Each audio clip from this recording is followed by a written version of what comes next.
बड़े नारे बनाए जाते हैं, बड़े स्लोगन दीवालों पर लिखे जाते हैं, लेकिन सबके लिए शिक्षा कहां हो पाती?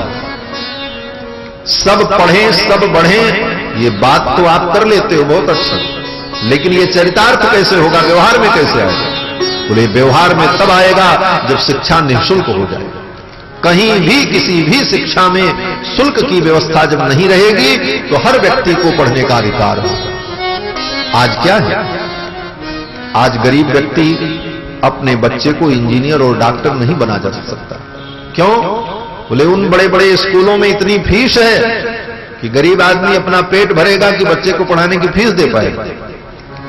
और अगर वो किसी प्रकार 10+2 तक इंटरमीडिएट तक पढ़ा भी ले अपने बच्चे को, लेकिन उसके आगे वो नहीं पढ़ा पाएगा।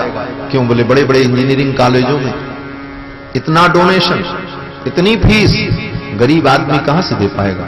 इसलिए चाह करके भी वो अपने बच्चे को शिक्षा नहीं दे पाएगा, तो शिक्षा समान कहां हुई? सबके लिए सब पढ़ो सब बढ़ो, ये तुम्हारा सूत्र कहां गया? तुम्हारी खोपड़ी में घुस गया? इसकी व्यवस्था तुमने क्या सोची?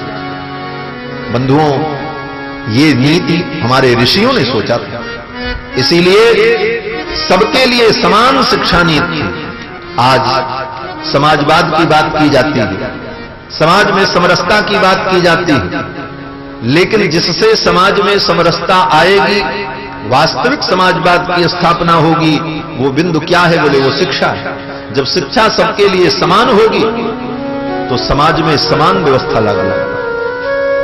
आज शिक्षा सबके लिए समान नहीं। गरीब का बच्चा सरकारी स्कूल में पढ़ेगा, मिड डे मील की खिचड़ी खाएगा और थाली बजाएगा, और अमीर का बच्चा बोले कॉन्वेंट स्कूल में पढ़ेगा, इंग्लिश मीडियम में पढ़ेगा।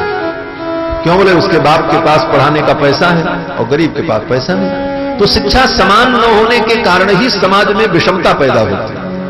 लेकिन प्राचीन काल में ऐसी व्यवस्था नहीं थी। जिस गुरुकुल में चक्रवर्ती सम्राट श्री दशरथ के पुत्र राम पढ़ते थे, उसी गुरुकुल में गरीब के बच्चे भी पढ़ते थे। ऐसा नहीं था कि गरीबों के लिए अलग स्कूल रहा हो और अमीरों के लिए अलग रहा हो। भगवान कृष्ण जिस गुरुकुल में पढ़ते थे, उसी में सुदामा जैसे दरिद्र ब्राह्मण भी पढ़ते थे। उनके लिए अलग गुरुकुल नहीं था। ये हमारी नीति थी। आज समाज का इतना बड़ा पतन क्यों हुआ? इसी कारण से हुआ कि हमने अपनी परंपराओं को और अपनी संस्कृति को छोड़ दिया। और बंधुओं, समाज का सर्वांगीण विकास, समाज का संपूर्ण कल्याण तब होगा जब हम अपने धर्म की शरण में आएंगे। धर्म ही सारे समाज को सुंदर व्यवस्था दे सकता है, और भय मुक्त, अपराध मुक्त समाज का सृजन धर्म सूत्र के द्वारा ही होता है। जब मनुष्यों के अंदर धार्मिकता होगी, सबके अंदर धार्मिक भावनाएं होंगी, धर्म अधर्म को, उचित अनुचित को लोग जानेंगे, तो अपने आप समाज नियंत्रित होता है। फिर समाज को नियंत्रित करने के लिए बंदूक और गोली की जरूरत नहीं पड़ती, आंसू गोले और लाठी चार्ज की जरूरत नहीं पड़ती, क्योंकि हर व्यक्ति अपने ज्ञान के द्वारा, विवेक के द्वारा स्वयं नियंत्रित होता है। ये शासन ऋषियों का, ऋषियों के शासन में ज्ञान विज्ञान के द्वारा लोग स्वयं अनुशासित रहते थे, इसलिए ऐसी व्यवस्था होती है।